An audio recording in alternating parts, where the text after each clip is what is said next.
গণ অভ্যুত্থানে ক্ষমতাচ্যুত হয়ে ভারতে আশ্রয় নেওয়া বাংলাদেশের সাবেক প্রধানমন্ত্রী শেখ হাসিনা দেশে ফিরতে আগ্রহ প্রকাশ করেছেন। তবে তিনি এর সঙ্গে একটি শর্ত জুড়ে দিয়েছেন, তিনি শুধু বৈধ সরকারের অধীনে দেশে ফিরতে চান।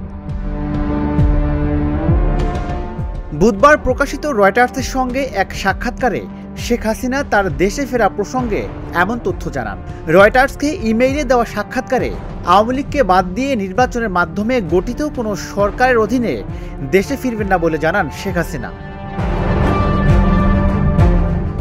এদিকে রাজনৈতিক ব্যক্তিরা মনে করেন তার ফেরার সম্ভাবনাটা নেই বললেই চলে। মনে হয় না উনি জীবিত অথবা মৃত অবস্থায় দেশে আসতে পারবেন, কোনো অবস্থায় তিনি দেশে আসতে পারবেন না।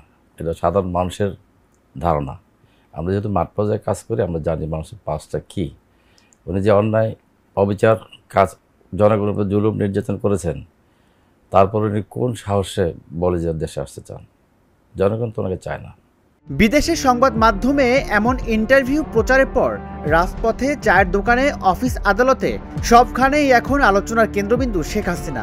সাধারণ মানুষ বলছেন বাংলাদেশের মানুষ তাকে এত সহজেই মেনে নেবে না। কোনোভাবেই না। উনি হয়েছে 5ই আগস্টে আমাদের যেভাবে নির্ভাবে হত্যাকাণ্ড চালায়, প্রোপাগান্ডা মেন হয়েছে উনি। ওনার মাধ্যমে নির্দেশদাতা হিসাবে আমাদের ভাই বোনেরা হত্যা হয়েছে, এটা সাধারণ মানুষ এত সহজে ভুলে যাবে না। বিশেষ করে ছাত্র সমাজ আমরা কোনোভাবে এটা মানব না। কোনো সময় চোর জীবনে বলবে না আমি চোর, বা ডাকাত বা হত্যাকারী জীবনে বলবে না আমি হত্যা করছি, কারণ তিনি প্রধান হত্যাকাণ্ড যোগ্য। তাকে কখনো বাংলা জনগণ মানবে না। অন্তত ছাত্র সমাজ বাইচা থাকতে এটা কখনোই হবে না। তো বর্তমান যে প্রেক্ষাপট বাংলাদেশের, এই প্রেক্ষাপটে তাকে না মেনে নেওয়ার সম্ভাবনাই বেশি, অনেক কঠিন। সে আপনার একটা পজিশন তৈরি করতে হবে আসতে হইলে। সেই পজিশনটা তৈরি করার জন্য যাদের যেই লোকজন তারা তো কেউ দেশে নাই, সবাই তো দেশের বাইরে। তরুণরা বলছেন শেখ হাসিনা দেশে ফিরবেন, তবে সেটা বিচারের জন্য।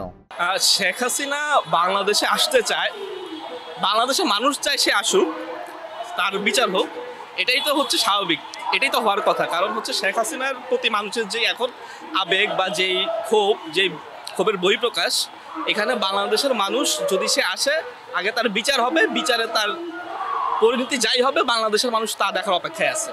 এখন শেখ হাসিনা আসলে বাংলাদেশের মানুষ চাবে তার বিচার হোক।